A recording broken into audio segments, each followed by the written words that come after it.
लवलीन को इस मकान में आए लगभग 1 माह हो गया था। पहले वह इसी कॉलोनी के एक अन्य मकान में रहता था, किंतु वहाँ कमरा छोटा होने से पिछले माह इस मकान में आ गया था।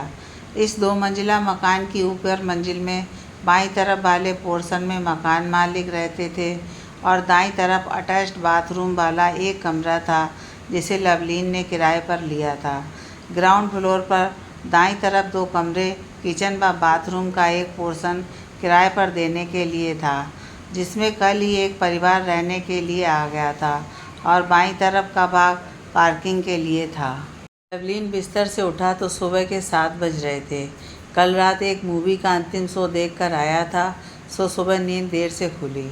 उठकर जल्दी से प्रातःकालीन कर्म से निवृत्त हुआ और ऑफिस के लिए तैयार होकर अलमारी में देखा तो नाश्ते के लिए कुछ भी नहीं था। उसे याद आया कि फ्रिज में दूध भी नहीं है।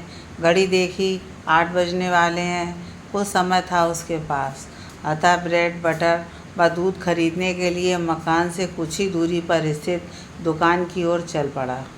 घर लौटने पर जब वह अपने कमरे पर जाने के लिए सीढ़ियां चढ़ रहा था, उसे सीढ़ियों के साथ की दीवार पर लगे जालीदार बैंड से भीतर से पानी गिरने की, किसी के गुनगुनाने की आवाज़ आई। वह बैंड वस्तुतः ग्राउंड फ्लोर वाले किराएदार के बाथरूम का था। उसने एक सीढ़ी नीचे उतरकर बैंड के भीतर देखा। बाथरूम में एक छोटे स्टूल पर बैठकर नहा रही लड़की अपने पाँव को मल रही थी। उसका चेहरा दूसरी ओर था और वह एक फिल्मी गाना गुनगुना रही थी। वस्त्र विहीन उसकी गोरी चिकनी पीठ पर फिसल रही शॉवर की बूंदों के साथ ही लवलीन की नज़रें भी ऊपर से नीचे तक फिसलने लगीं। मंत्रमुग्ध लवलीन उसके सौंदर्य का रसपान करने में मग्न हो गया। वासना के आवेग के चलते उसकी धमनियों में रक्त प्रवाह तीव्र होने लगा। इसी स्थिति में 2-3 मिनट की मदहोशी से वह तब जागा जब सहसा लड़की खड़ी होकर पलटने का उपक्रम कर रही थी। हड़बड़ाकर फुर्ती से वह सीढ़ियों पर चढ़ गया। कमरे में पहुंचकर वह अपनी सांसों पर काबू पाने के लिए कुछ देर के लिए पलंग पर बैठ गया। कुछ संयत होने पर उसके दिमाग में विचार आया कि कहीं लड़की ने उसे देख न लिया हो। सिर झटक कर लवलीन पलंग से खड़ा होते हुए बुदबुदाया, अगर उसने देख भी लिया हो तो अब क्या हो सकता है। स्टोव पर दूध गर्म करते वक्त फिर से उसकी आंखों में वह दृश्य उभरा और उसके पूरे शरीर में झुरझुरी हो आई। मूलतः वह एक संस्कारी युवक था, किंतु इस दृश्य ने उसके तन बदन को सुलगा दिया था। उसने आधा गिलास पानी पीकर स्वयं को संतुलित किया और फिर ब्रेड को बटर के साथ सेककर दूध के साथ नाश्ता किया। लवलीन ने कॉलेज से निकलते ही बीमा विभाग की एक प्रतियोगिता परीक्षा दी थी और उसमें सफल हो जाने से अपने गांव के नज़दीक ही इस शहर में एक इंश्योरेंस कंपनी में डेवलपमेंट ऑफिसर बन गया था। आज कुछ देर हो गई थी, अतः उसने अखबार को हाथ भी नहीं लगाया और नाश्ते के बाद जूते पहनकर तेज़ी से नीचे आया। अपनी बाइक उठाकर वह ऑफिस के लिए रवाना हो गया। संयोग ही था कि शाम को ऑफिस से लौटकर लवलीन जब घर के पोर्च में बाइक रख रहा था, उसने देखा मकान के मुख्य दरवाजे से सामान्य कदकाठी वाली एक खूबसूरत लड़की अपने हाथ में पर्स थामे भीतर आ रही है। उसने अनुमान लगा लिया कि जिस बेतकल्लुफ़ से वह लड़की आ रही थी, निश्चित ही वह उसकी पड़ोसी लड़की है। जैसे ही लड़की नज़दीक आई, आगे बढ़कर मुस्कुराते हुए वह बोला, हाय, मेरा नाम लवलीन है, लवलीन शुक्ला। LIC में डेवलपमेंट ऑफिसर हूँ। मैं ऊपर वाले कमरे में रहता हूँ। आप लोग शायद कल ही आए हैं इस मकान में। आपका शुभ नाम जान सकता हूँ? माधवी, लड़की ने भावहीन चेहरे से संक्षिप्त जवाब दिया और अपने घर में चली गई। माधवी का संक्षिप्त उत्तर व उसकी मुखमुद्रा देखकर लवलीन का माथा ठनका। इसको शायद पता लग गया है कि मैंने बैंड से उसे नहाते हुए देखा है। वह धीमे कदमों से सीढ़ियों की ओर बढ़ा। सीढ़ियाँ चढ़ते समय उसकी नज़र बैंड पर पड़ी। उस पर भीतर से मोटा पर्दा लगा हुआ था। अब तो उसे पूरा विश्वास हो गया कि माधवी को मेरी चोरी का पता लग गया है। कमरे में पहुंचकर कपड़े बदलकर अनमना सा वह पलंग पर लेट गया। उसे पछतावा हो रहा था। उसे चोरी छिपे माधवी को नहीं देखना चाहिए था। कुछ ही देर में उसके विचारों ने करवट बदली। अरे, क्यों परेशान हो रहा हूँ मैं? क्या उसे ध्यान नहीं रखना चाहिए था कि पर्दा लगाकर नहाती? अगर कोई प्रदर्शनी लगाएगा तो दर्शक तो आकर्षित होंगे ही ना। लड़की ही तो है, थोड़े नखरे तो दिखाएगी ही। आ जाएगी लाइन पर, थोड़ी कोशिश ही करनी पड़ेगी। बस इसको छोड़ना नहीं है मुझे। कमबख्त, क्या बदन है उसका! खुली पीठ ही दिखी थी उसकी, पर उफ, निगाह हटाने को जी नहीं कर रहा था। मुझे उसे हासिल करना ही है। इस विचार के साथ ही लवलीन के तन बदन में बिजली सी दौड़ गई। वासना के आवेग के आगे उसके पारिवारिक संस्कार दम तोड़ रहे थे। उसने निश्चय कर लिया कि वह माधवी को पाकर ही रहेगा। अगले दिन जब लवलीन ऑफिस से ड्यूटी के बाद IDFC बैंक के पास से निकल रहा था कि उसकी नज़र बैंक के बाहर निकल रही माधवी पर पड़ी। ओह, तो यह इस बैंक में काम करती है। वह मुस्कराया। लवलीन ने नोट किया, माधवी ने उसे नहीं देखा था। वह सड़क किनारे बाइक रोककर माधवी के आगे निकल जाने की प्रतीक्षा कर रहा था। माधवी चलते चलते पास ही के बस स्टॉप पर रुक गई। अब लवलीन ने बाइक आगे बढ़ाई। वह बस स्टॉप के निकट ठीक माधवी के पास जाकर रुक गया। हाय माधवी, घर जा रही हो? उसने माधवी से पूछा। हाँ की मुद्रा में माधवी ने सिर हिलाया। पास में ही है हमारा ऑफिस। ड्यूटी करके आ ही रहा था कि आप नज़र आ गईं। आओ, बाइक पर आ जाओ। मैं भी घर ही जा रहा हूँ। नो थैंक्स, मैं बस से जा रही हूँ, माधवी का जवाब था। अपने इस प्रस्ताव के इनकार से आहत लवलीन चुपचाप आगे बढ़ गया। उसे लगने लगा था शायद वह उसे चाहने लगा है। कुछ दिनों तक माधवी और उसका व्यवहार लवलीन को उद्वेलित करते रहे। लवलीन लंबे कद का सामान्य रूप से एक आकर्षक युवक था। कॉलेज के दिनों में 3-4 लड़कियों ने उसके निकट आने का प्रयास किया था, किंतु कोई भी उसकी निगाहों में चढ़ नहीं पाई थी। माधवी के प्रति अनायास ही उसके मन में प्यार की तरंगें फूटने लगी थी। उसके प्रति वासना का भाव यूँ प्यार में बदल जाएगा, उसे भी इसका एहसास नहीं था। एक दिन जब माधवी बैंक से बस स्टैंड की तरफ जा रही थी, लवलीन ने उसे रोका। माधवी को उसके द्वारा बीच राह यूँ रोका जाना अच्छा नहीं लगा, लेकिन फिर भी वह रुक गई। बोली, क्या चाहते हो? लवलीन को ऐसे सपाट प्रश्न की उम्मीद नहीं थी। हड़बड़ाकर उसने बिना किसी भूमिका के कह दिया, माधवी, मैं तुमसे प्यार करता हूँ, प्लीज़ मेरा दिल मत तोड़ना। प्यार? और तुमसे? कहकर माधवी आगे बढ़ गई। माधवी के इस जवाब से लवलीन को बहुत आघात लगा। अब उसके मन में माधवी को एन कैन प्रकारेण पाने की लालसा और भी बलवती हो उठी। वह उसके विषय में अधिक जानकारी हासिल करने में लग गया। कुछ सूत्रों से उसे पता लगा कि माधवी के पिता IAS अफसर हैं और किसी अन्य शहर में पदस्थापित हैं। माधवी के नज़दीक आने का उसने 2-3 बार और भी प्रयास किया, किंतु माधवी ने उसे कोई तवज्जो नहीं दी। लवलीन मन ही मन माधवी से बुरी तरह चिढ़ गया, लेकिन एक ही मकान में पड़ोसी होने के कारण वह नहीं चाहता था कि अब और उसकी निगाहों में आए। अतः उसने उसका पीछा करना छोड़ दिया। एक तरफ लवलीन के मन में माधवी के प्रति गुस्सा था, तो दूसरी तरफ उसके प्रति कोमल भावना उसे बेचैन करती थी। प्यार के एहसास को वह स्वयं पर हावी नहीं होने देना चाहता था, सो जब भी उसके मन में ऐसे भाव उपजते, वह सिर झटककर उनसे मुक्त होने का प्रयास करता। उस दिन माधवी को बैंक में कुछ देर हो गई थी। जब वह बस स्टैंड पर पहुंची तो बस निकल चुकी थी। इस रूट पर बस 1-1 घंटे में आती थी, अतः माधवी घर पैदल ही चल दी, जैसा कि उसे कई बार करना पड़ता था। उसका घर बैंक से लगभग 1 किलोमीटर की दूरी पर था। मुख्य सड़क छोड़कर वह गली में मुड़कर कुछ दूर ही चली थी कि एक स्कूटर पर आए एक युवक ने उस पर फप्ती कसी और उसकी चुन्नी खींचकर आगे बढ़ गया। अचानक सामने से आ रहे लवलीन ने यह देखा और बाइक स्कूटर के सामने लाकर उस युवक को पकड़ लिया।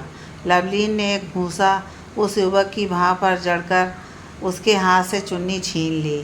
वह युवक वहाँ से सरपट भाग निकला। लवलीन ने माधवी को चुन्नी थमाते हुए कहा, कैसे कैसे बदमाश होते हैं। खैर, अब वह कभी ऐसी हिम्मत नहीं करेगा। तुम कहो तो मैं छोड़ दूँ घर। मदद के लिए आपका बहुत बहुत धन्यवाद लवलीन जी। आप चिंता ना करें, घर पास में ही है, मैं चली जाऊंगी। चुन्नी कंधे पर डालते हुए माधवी हौले से मुस्कुरा दी। ओके, टेक केयर कहकर लवलीन आगे चल दिया। इस घटना के अगले दिन ऑफिस के लंच टाइम में लवलीन अपने दोस्त धर्मेंद्र के साथ ऑफिस से कुछ दूरी पर स्थित एक रेस्तरां में बैठा था। आज अधिक क्लाइंट आ जाने के कारण वह थकान महसूस कर रहा था। कॉफ़ी का ऑर्डर देने के बाद उसने अपनी आंखें बंद कर लीं। उसके दिमाग में पिछले 5-7 दिनों की सारी बातें घूमने लगीं। माधवी को परेशान करने के लिए उसने धर्मेंद्र से बात की थी, क्योंकि लड़कियों के मामले में वह काफ़ी चलता पुर्जा था। यार धर्म, कुछ ऐसा कर कि इस लड़की का दिमाग ठिकाने आ जाए, लवलीन ने माधवी के बारे में बताकर धर्मेंद्र को कहा था। तू उसको पटाना चाहता है या परेशान करना? कमबख्त पटी तो नहीं रही है, बहुत मिजाज है इसके। ये सब मुझ पर छोड़ यार। देख, ऐसा करते हैं, एक प्लान बनाते हैं। मुझे भरोसा है कि तेरा मामला जम जाएगा। धर्मेंद्र अपनी एक आंख दबाते हुए मुस्कुराकर बोला। क्या आइडिया है तेरे दिमाग में? अरे वही पुराना फिल्मी स्टाइल आजमाएंगे। मैं उसे 2-3 बार छेड़ूंगा। और हाँ, वह कपड़े क्या पहनती है? सलवार कुर्ता। बस फिर मैं उस पर निगाह रखूँगा। बैंक एम्प्लॉयज़ को कई बार बैंक में काम करते करते देर हो जाती है। जिस दिन वह बस चूक जाएगी और घर पैदल जा रही होगी, मैं तुझे सूचना देकर उसको रास्ते में छेड़ूंगा। बस तू वहीं आकर मुझ पर हीरोगिरी दिखाना और मैं वहाँ से भाग जाऊंगा। अब यार के लिए 1-2 घूंसे खा भी लिए तो क्या फ़र्क पड़ता है? और दोनों ठाका मारकर हंस पड़े। फिर कल प्लान में कामयाबी भी मिल गई। यह सब याद आते ही लवलीन के चेहरे पर मुस्कान तैर आई। क्या बात है डियर, किस बात पर खुश हो रहा है? धर्मेंद्र ने उसे झकझोरा। अरे वही धर्म, कल वाले नाटक का ध्यान आ गया था। लवलीन ने आंखें खोलीं। ऐश कर लवी, अब तेरा काम बन जाएगा। तुझसे इम्प्रेस तो हो ही गई है वह। और दोनों हंस दिए। अब तक कॉफ़ी आ गई थी। कॉफ़ी का पहला सिप उन लोगों ने लिया ही था कि लवलीन को रेस्तरां के दरवाजे से माधवी उसकी किसी सहेली के साथ आती दिखाई दी। माधवी ने भी दोनों को देखा और बुरी तरह चौंक पड़ी। उसे सारा माजरा समझ में आ गया। उसने अपनी सहेली का हाथ पकड़ा और चल वापस चलते हैं कहते हुए रेस्तरां से बाहर निकल गई। लवलीन घबरा गया। उफ, सारे नाटक का पर्दाफाश हो गया। क्या पता था कि यह कमबख्त भी यहाँ और इसी समय आ जाएगी। दोनों दोस्तों का मूड उखड़ गया। जैसे तैसे कॉफ़ी ख़त्म कर वापस ऑफिस चल दिए।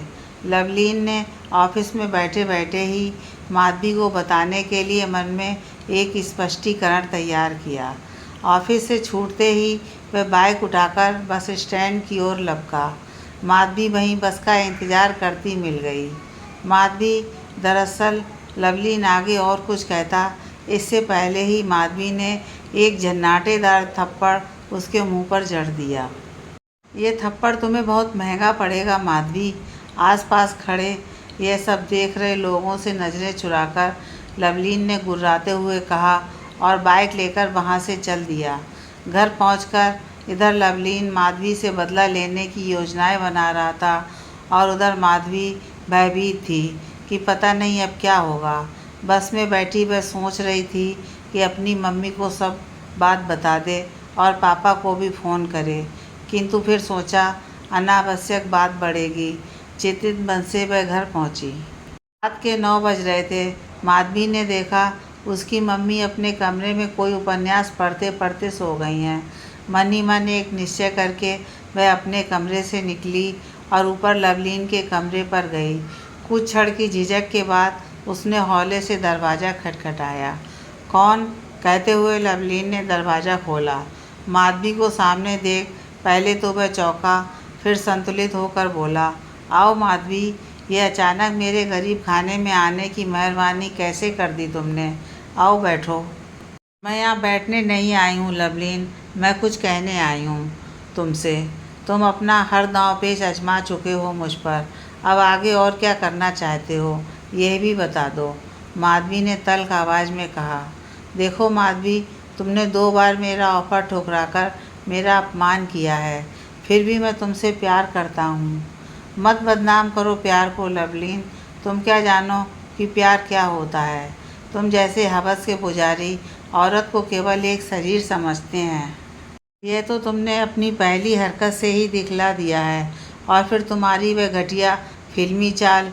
यह तो अच्छा हुआ जो मैंने तुम दोनों को नाटकबाजों को कल एक साथ देख लिया। लवलीन तिलमिला गया, कुछ क्रोध से बोला। माधवी, तुम इस बार फिर मेरा अपमान कर रही हो। प्यार में सब कुछ जायज़ होता है। यह सब मैंने तुम्हें पाने के लिए किया था। मुझे पाने के लिए? तो कल को तुम मेरा अपहरण भी करवा सकते हो, मेरे साथ रेप भी कर सकते हो। तुमने मेरा जीना हराम कर रखा है। नहाते हुए मेरे बदन के कुछ भाग को तुमने चोरी से देखा है, लेकिन पूरा नहीं देखा। मैं तुम्हें अपना पूरा शरीर दिखाने आई हूँ। अगर इससे भी तुम्हें संतोष ना मिले तो तुम बहुत कुछ कर सकते हो। आक्रोश में भरकर एक ही सांस में यह सब बोलते हुए माधवी ने कमरे का दरवाज़ा बंद कर दिया और अपने वस्त्र उतारने शुरू कर दिए। उसने एक एक कर अपने अंतर वस्त्रों के अलावा अन्य सभी वस्त्र शरीर से उतार दिए। वह अपने अंतर वस्त्र को भी उतारने जा ही रही थी कि कांपते हुए लवलीन ने अपनी आंखें बंद कर लीं। वह करुण आवाज़ में बोला, बस करो माधवी, अपने कपड़े पहनो और चली जाओ यहाँ से। प्लीज़ चली जाओ यहाँ से। वह रो पड़ा और पलंग पर उल्टा लेट गया। उसकी आंखों से आंसुओं की धारा फूट पड़ी थी। माधवी एक बार तो लवलीन का ये अप्रत्याशित रूप देखकर हक्का बक्का रह गई।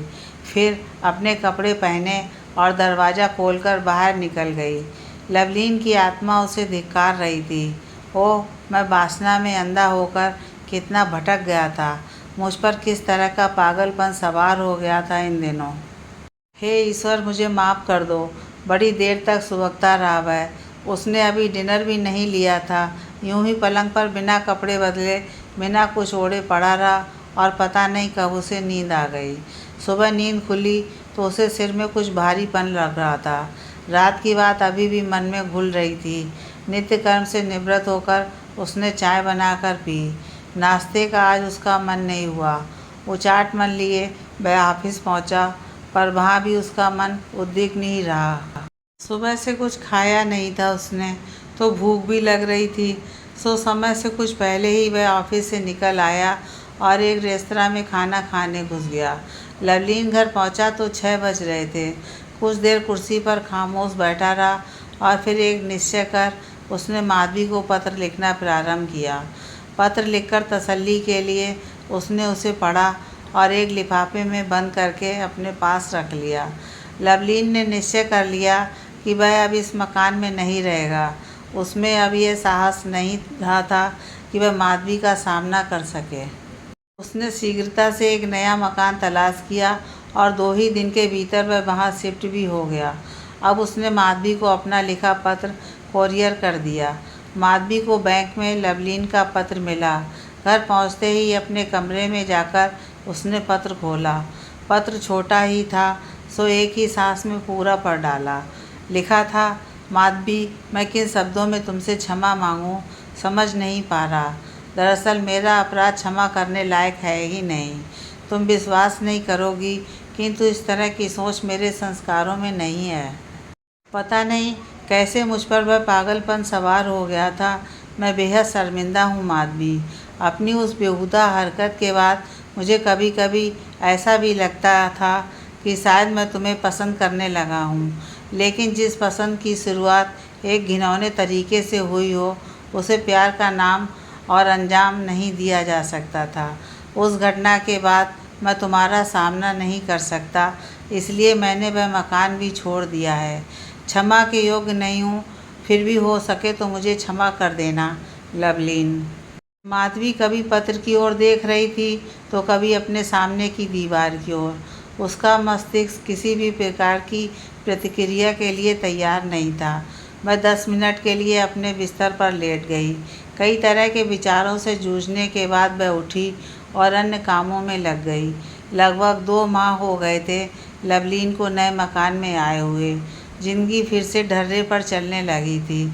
इस बीच 4-5 बार ऑफिस आते जाते माधवी को उसने देखा और माधवी की नज़र भी उस पर पड़ी थी, किंतु लवलीन निगाह झुका लेता था। उससे नज़रें मिलाने का साहस लवलीन में नहीं रहा था। एक दिन जब वह अपने ऑफिस में काम कर रहा था और अपने एक एजेंट के साथ किसी क्लाइंट से मिलने के लिए ऑफिस से निकलने ही वाला था कि उसके मैनेजर ने उसे बुलाया। मैनेजर ने उसे सूचित किया कि सिटी मजिस्ट्रेट साहब ने उसे अपने ऑफिस में बुलाया है। लवलीन को आश्चर्य हुआ कि सिटी मजिस्ट्रेट ने उसे किस लिए बुलाया होगा। अचानक उसके दिमाग में ख्याल आया कि कहीं माधवी ने उसकी शिकायत तो नहीं कर दी है। ज़रूर ऐसा ही हुआ है तो माधवी अभी तक उसके लिए इतनी करवाट दिल में लिए बैठी है। अभी तक लवलीन को चिंता हो आई और माधवी के प्रति कुछ आक्रोश भी उपजा। उसने बाइक उठाई और तुरंत कलेक्ट्रेट जा पहुंचा। उसने सिटी मजिस्ट्रेट के कक्ष के बाहर बैठे अर्दली के हाथों अपना स्लिप भीतर भिजवाया। लवलीन की नज़र कक्ष के बाहर लगे सिटी मजिस्ट्रेट के नाम पट पर पड़ी। उस पर उनका नाम यज्ञदत्त शर्मा अंकित था। भीतर से एक व्यक्ति के बाहर निकलते ही उसको भीतर बुला लिया गया। लवलीन ने सिटी मजिस्ट्रेट का अभिनंदन किया। सिटी मजिस्ट्रेट यज्ञदत्त शर्मा ने कहा, तो तुम्हारा नाम लवलीन शुक्ला है? जी हाँ। क्या करते हो तुम? जी, मैं LIC में डेवलपमेंट ऑफिसर हूँ। हाँ। तुम्हारे पापा क्या करते हैं? वह हमारे गांव के सरपंच हैं सर। पापा नौकरी के बाद राजनीति में आ गए हैं, लवलीन ने जवाब दिया। यज्ञदत्त उससे बात भी कर रहे थे, बस साथ ही एक फाइल में भी नज़रें गड़ाए हुए थे। वह 2 मिनट के लिए फाइल में व्यस्त हो गए। लवलीन मन ही मन कह रहा था, यह महाशय कोई इंटरव्यू ले रहे हैं क्या? आखिर मुझे बुलाने का मकसद क्या है इनका? सीधे सीधे ही मतलब की बात क्यों नहीं कर रहे? फाइल से नज़र हटाकर उसे बंद करते हुए यज्ञदत्त ने कुछ और इधर उधर की बातें की लवलीन से और फिर अंत में बोले, तुम माधवी को जानते हो ना? जी हाँ। जो बैंक में है वही ना? कुछ घबराहट भरी आवाज़ में लवलीन बोला। उसे यकीन हो गया मामला कुछ गड़बड़ ही है। हाँ वही, वह मेरी बेटी है। जी सर, लेकिन वो मैं, लवलीन हकलाने लगा था। वह कुछ और कहता, इसके पहले ही यज्ञदत्त बोले, हाँ हाँ मुझे सब पता है, माधवी ने मुझे सब कुछ बता दिया है। तुम दोनों एक दूसरे को पसंद करते हो, यही ना? मुझे कोई एतराज़ नहीं है बेटा, मुझे तो अपनी बेटी की खुशी में खुशी है। तो कब आऊँ मैं तुम्हारे पापा से बात करने? लवलीन का मुंह खुला का खुला रह गया। वह किंकर्तव्य विमूढ़ सा उनकी ओर देखता रह गया। उसे अपने कानों पर भरोसा नहीं हो रहा था। तुमने जवाब नहीं दिया? यज्ञदत्त ने उसकी तंद्रा तोड़ी। जी सर, मैं उनसे पूछकर बताता हूँ आपको। ठीक है फिर, जल्दी ही बताओ मुझको। यज्ञदत्त फिर एक नई फाइल देखने लगे। लवलीन उन्हें नमस्कार कह कक्ष से बाहर निकल आया। 2-3 दिन तक लवलीन सिटी मजिस्ट्रेट साहब की बातों पर मनन करता रहा। कहाँ तो सिर पर ओले गिरने की आशंका थी और कहाँ तन-मन को भिगोने वाली फुहार ने उसका स्वागत किया था। उसे मनचाही मुराद तो मिल गई थी, किंतु ये चमत्कार हुआ कैसे? माधवी का पाषाण हृदय पिघला कैसे? उसने उसे क्षमा कैसे कर दिया? और यदि क्षमा कर भी दिया है तो भी शादी का निर्णय? हे ईश्वर, कैसे संभव हुआ ये? यही सोचकर हैरान था वह। आज ऑफिस पहुंचने के बाद लवलीन ने तय कर लिया कि आज ही वह माधवी से बात करेगा। ड्यूटी ख़त्म होने के आधा घंटे पहले ही निकलकर वह माधवी के बैंक में जा पहुंचा। आज उसे किसी प्रकार का डर या संकोच नहीं था। सो माधवी की सीट पता कर सीधा उसके पास पहुंचा और वहां रखी एक कुर्सी उसके पास खिसकाकर बैठ गया। माधवी अचानक उसे देखकर पहले तो चौंकी, पर दूसरे ही पल रूखे स्वर में बोली, क्या बात है, यहाँ क्यों आए हो? ओह सॉरी, कहकर पीड़ायुक्त आश्चर्य के साथ लवलीन कुर्सी से उठ गया। हाँ, धीमे स्वर में किंतु खुलकर हंसते हुए माधवी ने लवलीन का हाथ पकड़ उसे वापस कुर्सी पर खींच लिया। लवलीन के सहमे से चेहरे पर मुस्कुराहट खेल आई। उफ, तुम्हारा ये शरारत भरा स्वागत। You are too much. Madhavi, seriously? अच्छा सुनो, हम लोग उसी रेस्तरां में चलते हैं, वहीं बात करेंगे। तुम ज़रा बाहर इंतज़ार करो, मैं अभी 2 मिनट में आई। 10 मिनट बाद दोनों रेस्तरां में बैठे थे। लवलीन ने माधवी से पूछा, क्या लोगी माधवी? केवल कॉफ़ी। लवलीन ने कॉफ़ी का ऑर्डर दिया। 2 मिनट के लिए दोनों खामोश रहे। दोनों ही नहीं समझ पा रहे थे कि बात कहाँ से शुरू की जाए। कॉफ़ी आ गई थी, दोनों ने सिप लेना शुरू किया। कुछ कहोगी नहीं माधवी? लवलीन ने ही चुप्पी तोड़ी। अरे कमाल है, मैं क्या बोलूँगी? माधवी मुस्कुराई। ठीक है, तो मैं ही अपना प्रवचन आरंभ करता हूँ। लवलीन हंस पड़ा, फिर कुछ गंभीर होकर बोला, सबसे पहले तो मैं जानने को उत्सुक हूँ माधवी कि तुमने मुझे माफ़ कैसे कर दिया, और फिर बजाय शिकायत करने के तुमने अपने पापा से कहकर मुझे पुरस्कृत कैसे करवा दिया। मेरा गुनाह तो माफ़ करने लायक नहीं था। लवलीन, शिकायत करना मेरा स्वभाव नहीं है। मैं अपनी समस्या से स्वयं निपटना पसंद करती हूँ। वैसे भी मैं बात को बढ़ाना नहीं चाहती थी। जब तुमने प्यार का प्रस्ताव रखा था तो वह बहुत बचकाना लगा था मुझे। तुमसे क्यों आकर्षित या प्रभावित होती मैं? इतना कहकर वह चुप हो गई। लवलीन ने कुछ क्षण प्रतीक्षा की कि शायद माधवी अपनी बात जारी रखेगी, किंतु उसने देखा वह खामोशी से कॉफ़ी पी रही थी। फिर माधवी, तुमने मुझे माफ़ कैसे कर दिया? वह तुम्हारा उस दिन सुबह सुबह का रोना तुम्हारे पश्चाताप का प्रमाण था। उस दिन मैंने तुम में एक अलग इंसान देखा।